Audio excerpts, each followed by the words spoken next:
পরিবারের নামে অনেক নেগেটিভিটি ছড়ায় যে আমরা ঝগড়াঝাটি এগুলো নিয়ে বেশি ফোকাস থাকি। আসলে এটা কিন্তু একদম মিথ্যা কথা।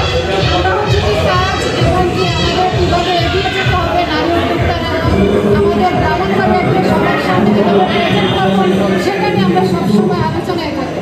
তো আপনারা সবাই আমাদের ভালোটা তুলে ধরবেন, আপনাদের কাছে রিকোয়েস্ট আমাদের কলেজে। হ্যাঁ, এখন ঠিক আছে। আপু, এই যে 9 জন, এটা কি আপনাদের ব্রাহ্মণবাড়িয়ার সফল নারী উদ্যোক্তাদের সংগঠন কিনা? আমরা হচ্ছে ব্রাহ্মণবাড়িয়া পার্লার অ্যাসোসিয়েশন, আমার সাধারণ সদস্য হচ্ছে ও, আপনারা সবাই যারা আমার সাথে আছে বাকি 7 জন।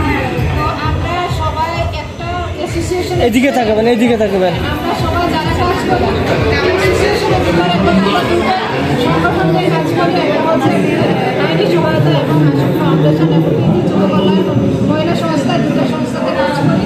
আর অ্যাসোসিয়েশনে সবসময় আমরা প্রত্যেক মাসে ভালো এবং অসহায় মানুষ এবং শিশু, নির্যাতিত এবং কি পথশিশু সবাইকে নিয়ে কাজ করি। আপু, আমরা তো দেখে থাকি খবরে, নিউজে দেখতে পাই আর কি, শুধু আমাদেরকে গালি দিবেন না। ব্রাহ্মণবাড়িয়ারা মেয়েরা সবসময় ঝগড়ার মধ্যে থাকে, দুইজন একত্রিত হতে পারে না। ছেলেরা যেভাবে আমরা দেখি, কিভাবে আপনারা এতজন একত্রিত হলেন ঝগড়া না করে? দেখে মনে হয় আজকে প্রমাণ করে দিলাম, আজকে প্রমাণ করে দিচ্ছি। আমরা দেখেন আপনার অন্যান্য জেলা থেকে মাত্র এক থেকে দেখা গেছে, আমাদের জেলাতে আমাদের জেলায় 9 জন আছে। তাহলে আবার বোঝেন আমরা কি ঝগড়া করি না? ভালো মানুষ আপনারা বিচার করেন। আমরা যেহেতু ব্রাহ্মণবাড়িয়া থেকে সবচেয়ে বেশি অ্যাওয়ার্ডে অ্যাটেন্ড করেছি 9 জন, অন্যান্য উপজেলা থেকে মাত্র কতজন করেছি সেটা জানি না, তবে আমার অনেক কম।